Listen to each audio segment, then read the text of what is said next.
Next up, we have the brilliant designer Matteo Cibic, and I'm sure all of you know his work. It's amazing work and can be seen throughout the world in many galleries, museums, and various countries and cities. And it's always exciting to see the work that he brings out. It's a very interesting designs, and I'm very happy to welcome him to the stage to talk more about technology, his own work, and what the future holds. Welcome, Matteo. Thank you. So I'm a designer and artist. I work with very different kinds of materials and people. I work with artisans, with very small craftsmen, and with big industries. I really like to experiment with different material and to find very peculiar techniques and bring them in different industries, so to contaminate somehow industries and small artisan workshop with different techniques. Here you see some of my works. You see very sculpture work in ceramic, brass, a lot of fabrics. And most of my objects have hidden function. You don't know actually what they are.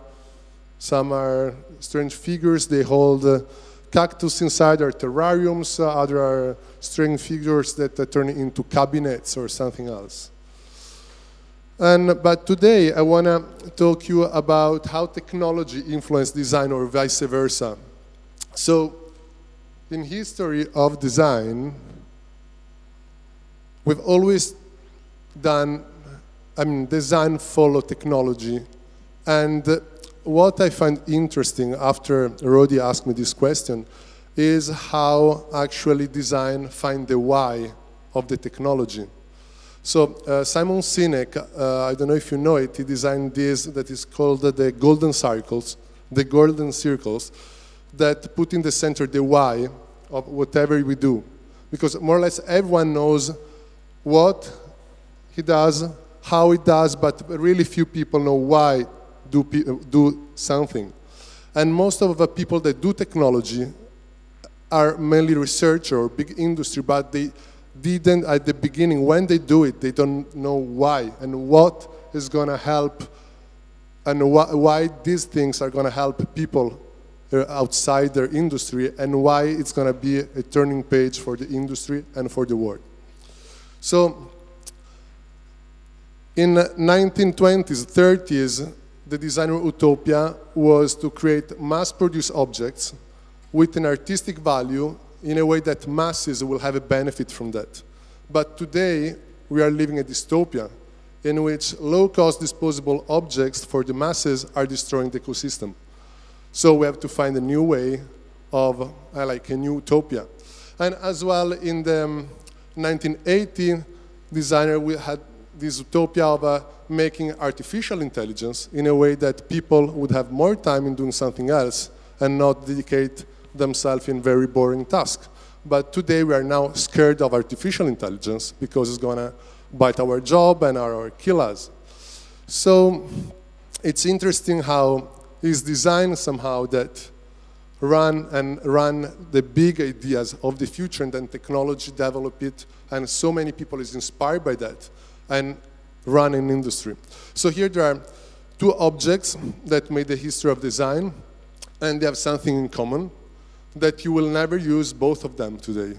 They're completely useless objects. You find in many museums are fantastic objects, but like these ones, you can't use anymore. So technology objects are like ice creams. As soon as they get out, they melt. You can't use it anymore.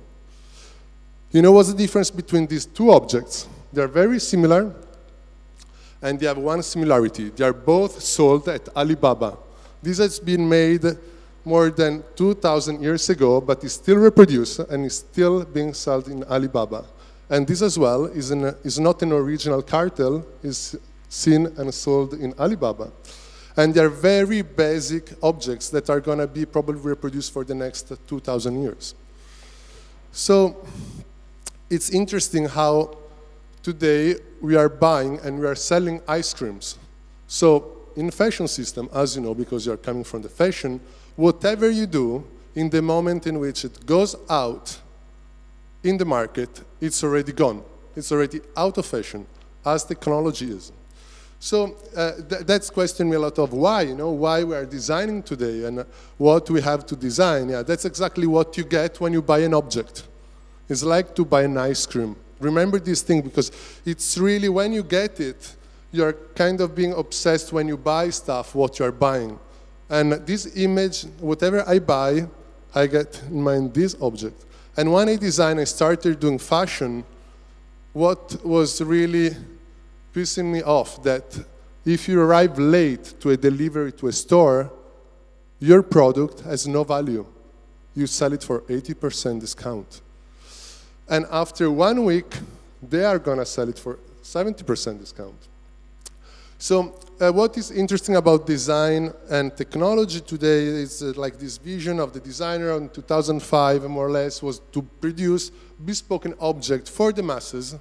So very limited quantity of products, very specific, tailor-made for people. And that has been possible with CNC machine and 3D printers. So today, if you want a very special chair, you can commission it to a designer, and for really cheap, you can have it at your home. You can even print it soon at your home. And that was something that in history, it never happened. If you had to commission a chair to an artist or to a designer, you have to commission it and wait at least 1 or 2 years before the armchair or the sculpture was coming out. But today, it's like a click. It's the first time in history in which designer can be super fast in delivery bespoke objects to their client. So I'm showing now my utopia. I'll show you a little video, and then I'll explain about it. Do we have audio here? No? Ooh. Ooh. No? Video, please work. It's not working. Well, great. Julius Verne is a writer that I think you know. In 1878, he said this word: anything that one man can imagine, another man can make it real. So he dreamt about the submarine and about the helicopter. It took just 12 years for the human being to develop this incredible object that no one ever thought about, which is the submarine. And it took only 35 years to produce the first working helicopter. Actually, 400 years before, there was Leonardo that had this vision, but he never shared it with no one. He didn't inspire anyone, and that's why it didn't work. But him, within just 35 years, made work 200 groups around the world working on the helicopter, and it took 10 years to develop an helicopter that was rising just 2 centimeters from the floor, and then another 15 years in a way that this helicopter would work around. That's what happened with the self-driving car. We thought it would not be possible. I mean, it would take probably 30 years, but actually in 4 years it happens. So Dermapoliesis is a project about a nearby future utopia in which respond to a very basic need of the planet today, that we like to buy stuff, but we buy stuff which is really processed and we don't know where it comes from.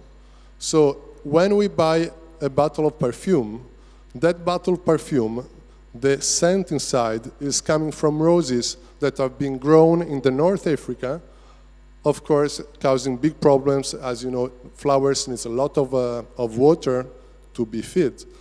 They have to be shipped in Grasse, in Paris, next to France. And then the bottles are coming from Italy. And then they're like shipped all over the world. And so how comes that 30 years ago, we had a tree in our backyard in which we could get apples, and we had a chicken that could get us eggs.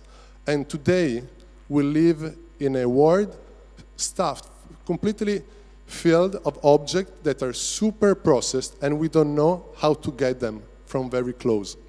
So that's a complete weird vision, and it's about a world in which we will have plants that produce already processed objects. So it's the first time in history in which a scientist can actually admit that plants have more than 10 senses and are much more smarter than what we think. In more or less all the religion, scientists have been killed in Asia as well as in Europe to saying that plants are smart and much more intelligent than what we think. So they can mine raw materials from more than 15 meters away, they can communicate with each other, they can share knowledge. So if you cut an old tree within a forest, all the younger trees are going to die with the first sickness. And so here you see different plants of the future that will produce your Chanel number 5 at your home. Or plants of the future that turn into furniture and produce fruits. So you can get these small balls, squeeze them and do pancakes.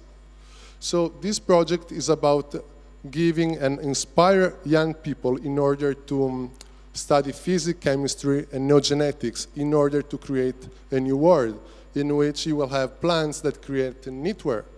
So you don't need anymore to grow a lot of cotton around the world, ship it to China, then ship it back to US and then ship it back to Europe in order to have a t-shirt for $2. And here are some of the objects. And these are big plants. With this you can slice it and have steaks. Another one you can have a fantastic, very sweet fruits to eat. And these transform CO2 into oxygen. So this is just one of the project that I work in as research, and every year I do. That's, for example, is a plant that make the arms of the jumper.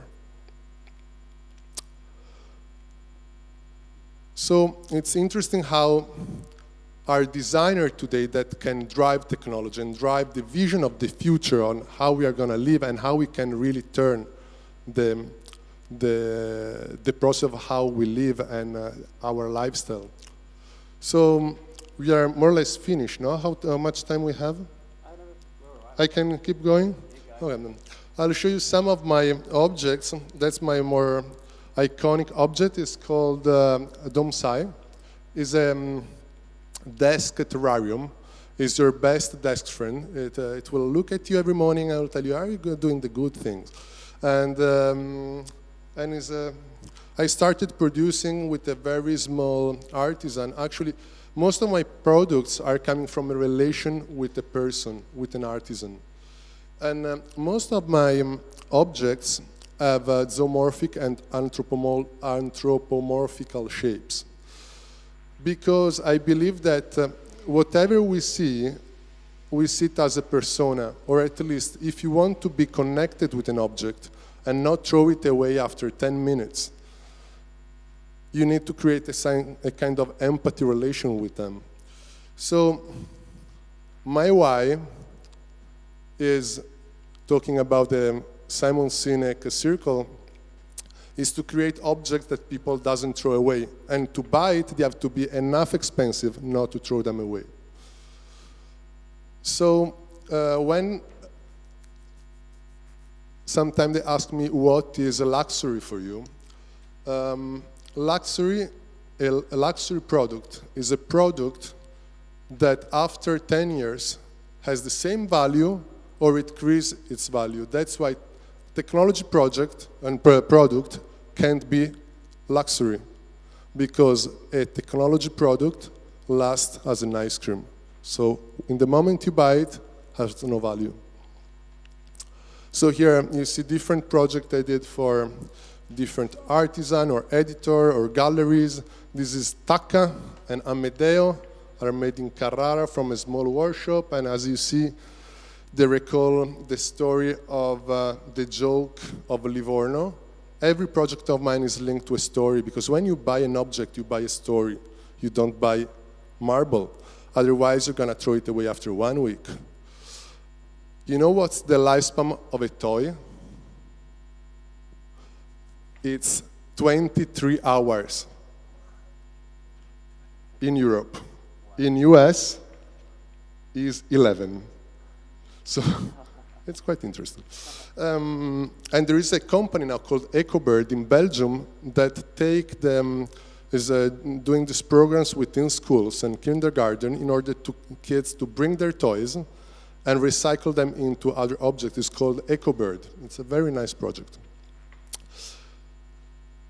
So I work with a small artisan. This, for example, is an artisan that produces rattan. And they used to produce furniture for outdoors since until the 90s. Then, of course, plastic and metal objects for the outdoor came over and destroyed their market. And now they are producing, you can see here, the old woman producing cages for very expensive hams, for prosciutto. And with them, I developed these lamps that then they turn into industrial products somehow. This project is called Vasonaso. Vasonaso, it's another research project I did in order to understand how we relate to objects and how objects relate between each other. So I'm a quite hyperactive person. I hate yoga, I hate meditation. I really can't understand how these people can do it. So in order to understand how you can become so compulsive, I decided for 1 year to do something that people do for the entire life. So Mr. Morandi did these things that are very beautiful but super boring for more than 40 years. So my theory is that he was creating this kind of theatrical set with this persona in the middle in a way to create his little families. So for 1 year, every day I was designing and producing one vase, posting it in Instagram, and the first that would write me would get it the day after at 12. And so it allowed me for 1 year to create all these different persona and discover relationship between, this is working, it's not working the audio. Can we have the audio? The sound. The sound. Yeah, here. Louder, louder. Great.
So after 1 year, I found my karma, my Zen moment. And my Zen moment is doing still life of these funny characters. Actually, most of them, they look quite cartoony, but they're coming from V&A, British Museum, the Museum of Etrusco of Florence, the Egyptian Museum of Turin. And as you see, you just need to have a little something on an object that you turn into a persona, because we see everything as bodies. And when you put them together, here you clearly see this. Just moving the objects slightly, they can be funny, maybe flirty, super sad, super happy. And the colors, they can be very close by. They can be sometimes white, but then when you put them together, they pop up. They become slightly more green, more purple, more yellowish.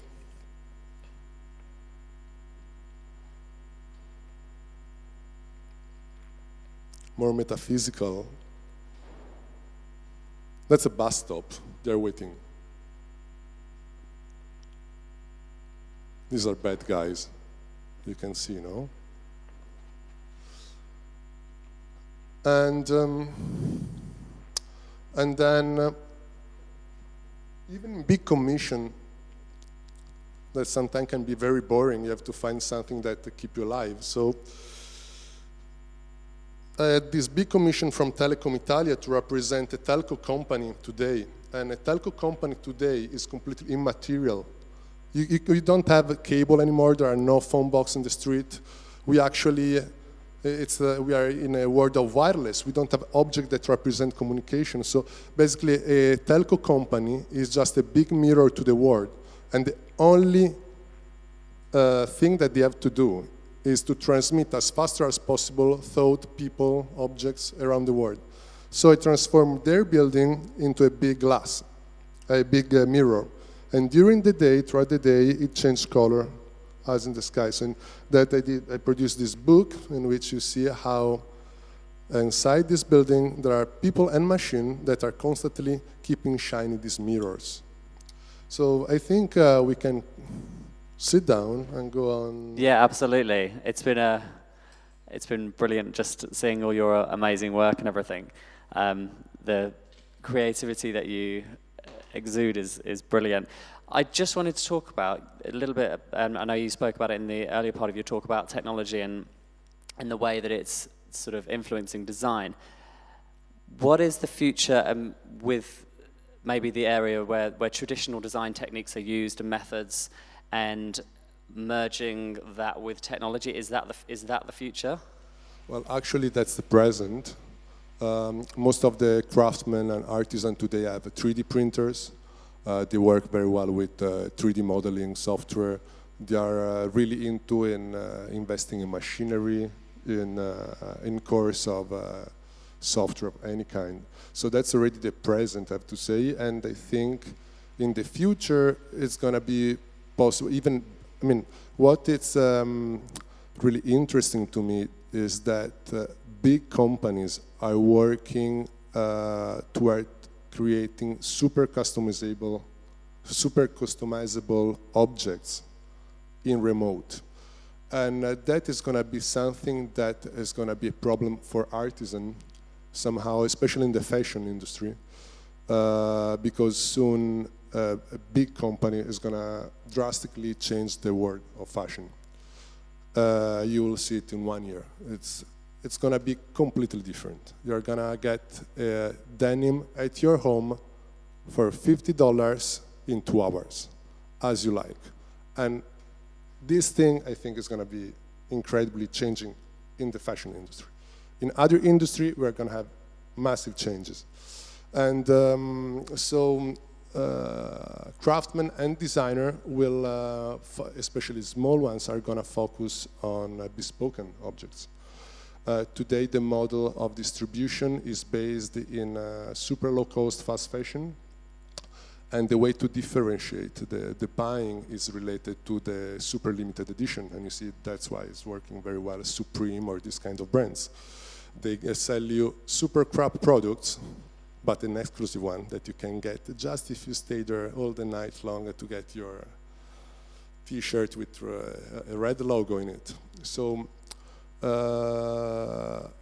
It's interesting to me as well how designer, because it's a matter of design, will influence the buying of people in a way, and to design something that is really little energy consuming in terms of materials but make them as more expensive as possible, because we are buying machines. Absolutely, yeah. I mean, the consumerism is rises at such a rate. But no, and then you have done a project recently with Marangoni, yes. And I just wanted to sort of, if you could expand a little bit more on that. Well, with Marangoni, I teach surface design. We did a special project with Mutaforma, which is an Italian company, quite young. They do the smallest mosaic in the world, 1 by 1 millimeter tile. And within the Milan Institute, we had this one-year course, which had a quite prolific project, I have to say. They put in production actually two of the design of two students. So I find very interesting to work with Marangoni and to work with a young student in order to understand how to develop as well new techniques of production, and that's what happened in this case. Brilliant. Well, thank you so much for your time today. Really appreciate everything you've talked about, and it's been a very informative talk, so thank you so much. Thank you.